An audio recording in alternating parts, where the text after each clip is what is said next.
Are IVF babies different?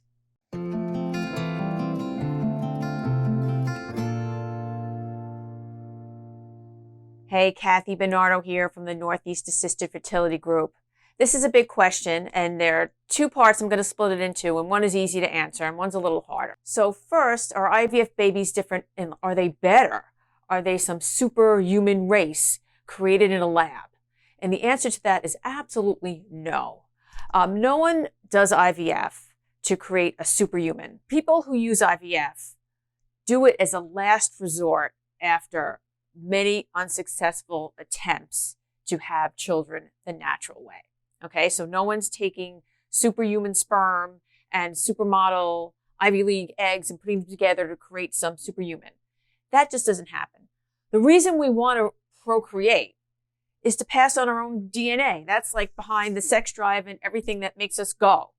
And so in IVF, when people want to have their own babies, they want their own zygotes. They want their own DNA. They don't want some outside superhuman DNA. They want kids who are like them.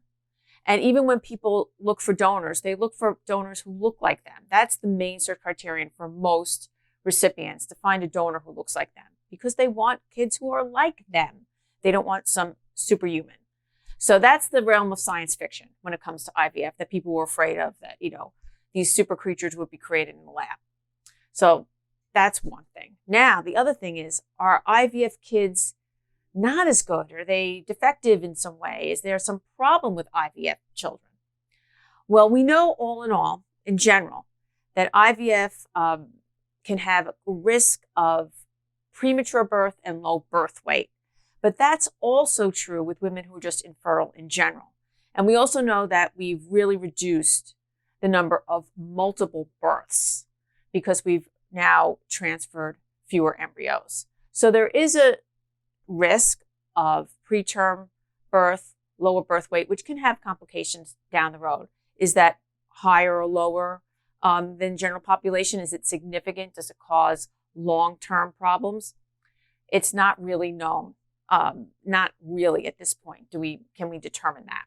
And I'm just going to walk you through all the steps that IVF entails. So first, the intended mom has to have all these exogenous hormones to stimulate more eggs to come to maturity. And then they are aspirated with a needle, and then they're put in a petri dish in a cultural medium with the sperm. Sometimes the sperm is injected into the egg. They're observed for a few days. They're biopsied for pregenetic testing.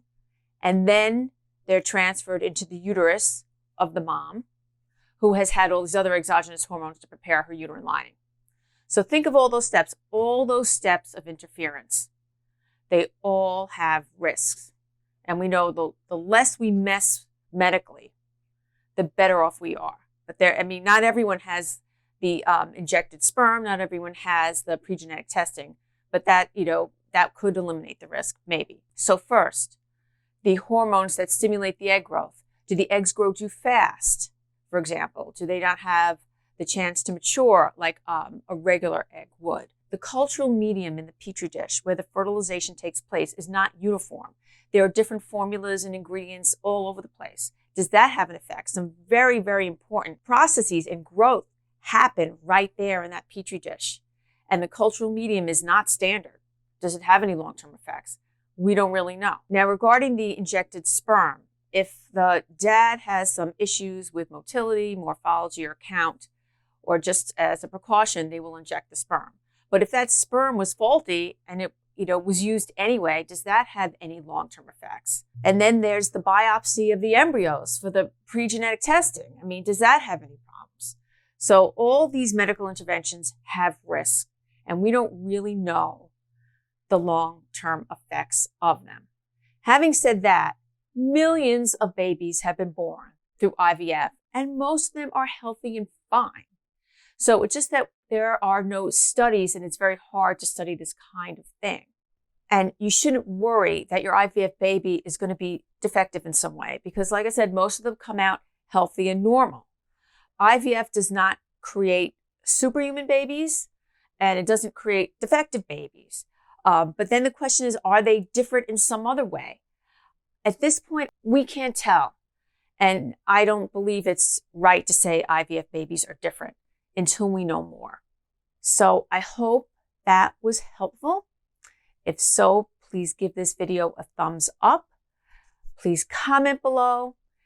Please subscribe to my channel and go to the Northeast Assisted Fertility Group and Takes 3 for more information on surrogacy and egg donation. Thanks so much for watching.